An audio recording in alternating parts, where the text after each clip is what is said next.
न्यायदेवतेची मूर्ती म्हणजे lady justice. ती प्रामुख्याने इजिप्त, ग्रीक आणि रोमन राज्यांमध्ये दिसून येते.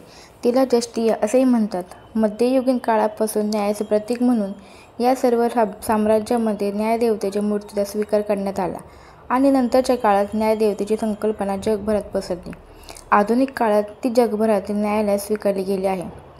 न्यायदेवतेच्या प्रतिमेला तराजू, तलवार आणि डोळ्यांवरील पट्टी या 3 प्रमुख प्रतीकांद्वारे दर्शवले जाते, कारण या तिन्ही गोष्टी न्यायव्यवस्थेच्या नैतिकतेचं प्रतीक असल्याचं मानलं जातं. न्यायदेवतेच्या डोळ्यावर बांधलेल्या पट्टीचा अर्थ म्हणजे ती नेहमी निपक्षपातीपणे न्याय देईल असा होतो. काही ठिकाणी असंही मानलं जातं की न्यायदेवतेच्या डोळ्यांवर पट्टी बांधण्यास 17व्या दशकामध्ये सुरुवात झाली.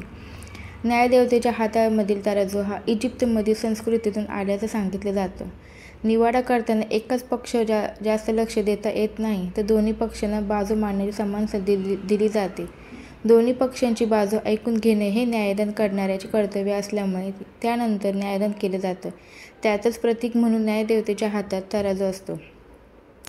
न्यायदेवतेच्या हाती असलेल्या तलवारीला सुद्धा महत्त्व असून ती कधी खालच्या दिशेने टोक करून असते, तर कधी हातामध्ये पकडलेली असते. तलवार ही प्राधिकरण आणि शक्तीचं प्रतीक मानलं जातं. न्यायासंदर्भात दिलेल्या निर्णयाची अंमलबजावणी करावी आणि तो स्वीकारावा हे दर्शवण्यासाठी न्यायदेवतेच्या हातात तलवार असते. तलवार ही न्यायदानाचे सामर्थ्य दर्शवते. काल परवाच सर्वोच्च न्यायालयातील न्यायाधीशांसाठी ग्रंथालयातील न्यायदेवतेची मूर्ती बदलण्यात आली असून नव्या मूर्तीमध्ये काही बदल करण्यात आले आहेत. मुख्य बदल म्हणजे न्यायदेवतेच्या डोळ्यांवरील पट्टी हटवण्यात आली आहे. तसेच मूर्तीच्या हातात तराजू आणि दुसऱ्या हातात तलवारीऐवजी भारतीय संविधान दिसत आहे.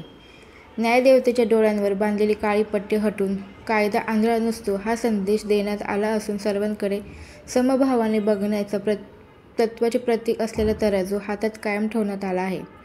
नव्या मूर्तीच्या दुसऱ्या हातात तलवारीऐवजी संविधान देऊन भारतीय न्यायप्रणाली राज्यघटनेनुसार निर्णय देते व संविधान हे न्यायाच्या मुख्य आधारशिला आहे असे दर्शवण्यात येते.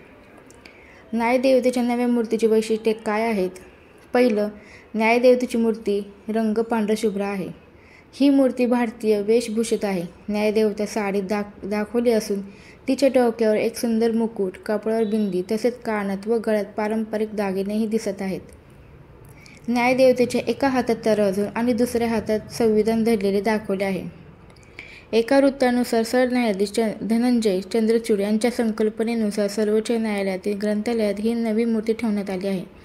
भारताने अलीकडेच ब्रिटिश वसाहतवादी काळातील इंडियन पिनल कोड 1860 या कायद्यात बदल करून भारतीय न्यायसंहिता 2023 हा कायदा लागू केला आहे. न्यायदेवतेच्या मूर्तीमधील बदल हा त्याचाच एक भाग मानला जातो.